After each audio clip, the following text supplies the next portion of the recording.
ನನ್ನ ಎಲ್ಲ ಮಾಧ್ಯಮ ಮಿತ್ರರಿಗೂ ನಮಸ್ಕಾರ.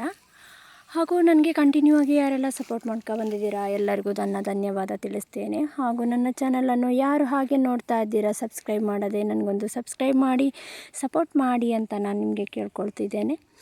ಹಾಗೂ ನನ್ನ ಇವತ್ತಿನ ವಿಡಿಯೋದಲ್ಲಿ ನಾನು ಮಳೆಗಾಲದಲ್ಲಿ ಹೆಚ್ಚು ಲಾಭ ತರುವಂಥ ಮಲ್ಲಿಗೆ ಯಾವುದು ಅಂತ ನಾನು ನಿಮಗೆ ಹೇಳ್ತೇನೆ. ನಮಗೆ ಬೇಸಿಗೆಯಲ್ಲಿ ಖಂಡಿತವಾಗಿಯೂ ಹೂ ಸಿಗ್ತದೆ, ಹಾಗೆ ಮಳೆಗಾಲದಲ್ಲಿ ನಮಗೆ ಹೂ ಸಿಗಬೇಕಿದ್ರೆ ತುಂಬ ಕಷ್ಟ ಇದೆ. ಹಾಗಾಗಿ ನಾವು ಅದಕ್ಕೆ ಏನು ಮಾಡಬೇಕು, ಯಾವ ಮಲ್ಲಿಗೆ ನೆಡಬೇಕಂತ ನಾನು ನಿಮಗೆ ಹೇಳ್ತೇನೆ.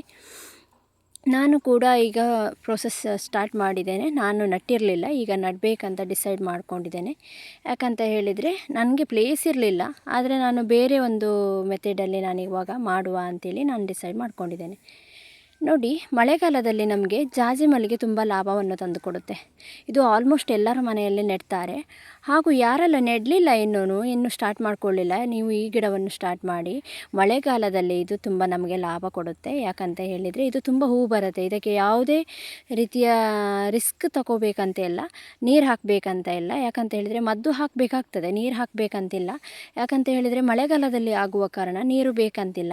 ಬೇಸಿಗೆಯಲ್ಲಿ ಚೆಂದ ನೋಡಿಕೊಂಡ್ರೆ ಮಳೆಗಾಲದಲ್ಲಿ ಒಳ್ಳೆ ಲಾಭ ತಂದು ಕೊಡುತ್ತೆ. ನೋಡಿ, ನಾನು ಈ ಥರ ಎಲ್ಲ ಕಟ್ ಮಾಡಿ ಇಟ್ಕೊಂಡಿದ್ದೇನೆ. ಇದು ನಾನು ಮೊದಲು ಮಾಡಿರೋ ಗಿಡ, ಜೀವ ಬಂದ ಗಿಡ.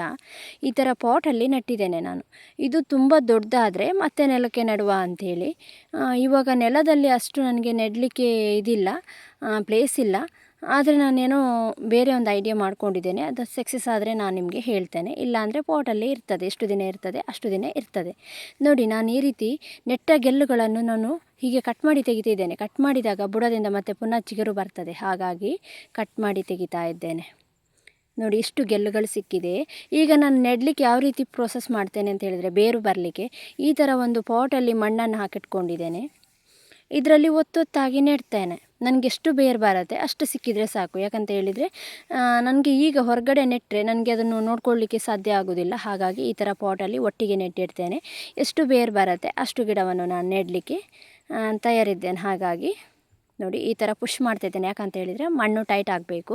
ಯಾಕಂತ ಹೇಳಿದರೆ ನಾನು ಗಿಡ ನೆಟ್ಟ ನಂತರ ಮಣ್ಣು ಟೈಟ್ ಮಾಡಲಿಕ್ಕೆ ಆಗೋದಿಲ್ಲ, ಅದಕ್ಕೆ ನಾನು ಮೊದಲೇ ಟೈಟ್ ಮಾಡ್ತಾ ಇದ್ದೇನೆ. ಈ ಗೆಲ್ಲುಗಳನ್ನು ಅಷ್ಟು ಇದರಲ್ಲೇ ನಾನು ಪುಷ್ ಮಾಡಿ ನೆಟ್ಟಿರ್ತೇನೆ. ಅದು ಬೇರು ಬಂದ ನಂತರ ನಾನು ತೆಗೆದುಬಿಟ್ಟು ಬೇರೆ ಒಂದು ಗ್ರೋ ಬ್ಯಾಗಲ್ಲಿ ಇದು ಮಾಡ್ತೇನೆ. ನರ್ಸರಿ ಬ್ಯಾಗಲ್ಲಿ, ನರ್ಸರಿದು ತೊಟ್ಟೆ ಬರುತ್ತಲ್ಲ, ಅದರಲ್ಲಿ ನಾನು ಶಿಫ್ಟ್ ಮಾಡ್ತೇನೆ. ಅದನ್ನು ನಾನು ನಿಮಗೆ ಶೇರ್ ಮಾಡ್ಕೊಳ್ತೇನೆ.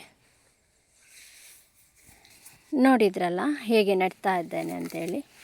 ನಾನು ಮಣ್ಣು ಯಾಕೆ ಟೈಟ್ ಮಾಡಿದೆ ಅಂತ ಹೇಳಿದರೆ, ನಾವು ಡೈರೆಕ್ಟಾಗಿ ಪುಷ್ ಮಾಡಿದಾಗ ಅದು ಟೈಟಾಗಿ ಕೂತ್ಕೊಳ್ಬೇಕಂತ. ಇಲ್ಲಾಂದರೆ ಲೂಸ್ ಇದ್ದರೆ ಅದು ಬೇರು ಬರುವ ಸಾಧ್ಯತೆ ಇಲ್ಲ.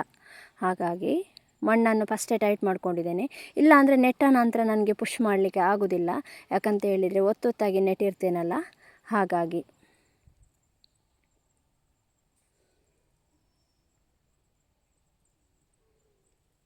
ನೋಡಿದ್ರಲ್ಲ ಹೇಗೆ ನೆಟ್ಟಿದ್ದೇನೆ ಅಂಥೇಳಿ. ನಾನಿದನ್ನು 2 ವರ್ಷದ ಮೊದಲೇ ಮಾಡಬೇಕಂತ ಎಣಿಸಿದ್ದು, ಬಟ್ ನನಗೆ ಅನುಕೂಲ ಆಗಲಿಲ್ಲ. ಹಾಗಾಗಿ ನಾನು ನೆಡಲಿಲ್ಲ. ಇವಾಗ ನಾನು ಈ ವರ್ಷ ನಾನು ನೆಡಬೇಕಂತ ಅಂದ್ಕೊಂಡಿದ್ದೇನೆ. ಪಾಟಲ್ಲಿ ಮತ್ತು ಬಾಕ್ಸಲ್ಲಿ ಅಷ್ಟು ನೆಟ್ಟಿದ್ದೇನೆ, ಅದು ಅದರಲ್ಲೇ ಇರ್ತದೆ.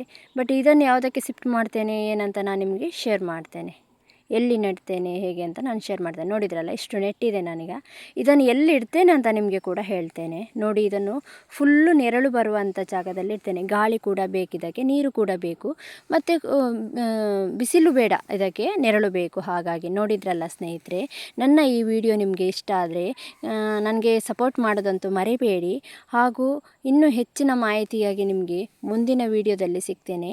ಅಲ್ಲಿವರೆಗೂ ಏನಾದರೂ ನನಗೆ ಇನ್ಫಾರ್ಮೇಷನ್ ಕೊಡಬೇಕಂತಿದ್ರೆ, ತಗೊಳ್ಬೇಕಂತಿದ್ರೆ ನನಗೆ ಕಮೆಂಟ್ ಬಾಕ್ಸಲ್ಲೇ ತಿಳಿಸಿ. ನಿಮ್ಮ ಮನೆಯಲ್ಲೂ ಜಾಜಿ ಮಲ್ಲಿಗೆ ನೆಟ್ಟಿದ್ದೀರಾ ಅಂತ ನೀವು ನನಗೆ ಶೇರ್ ಮಾಡಿ. ನೆಡದಿದ್ದರೆ ಇವತ್ತೇ ನೀವು ಸ್ಟಾರ್ಟ್ ಮಾಡ್ಕೊಳ್ಳಿ ಅಂತ ಹೇಳ್ತೇನೆ. ಬಾಯ್ ಬಾಯ್.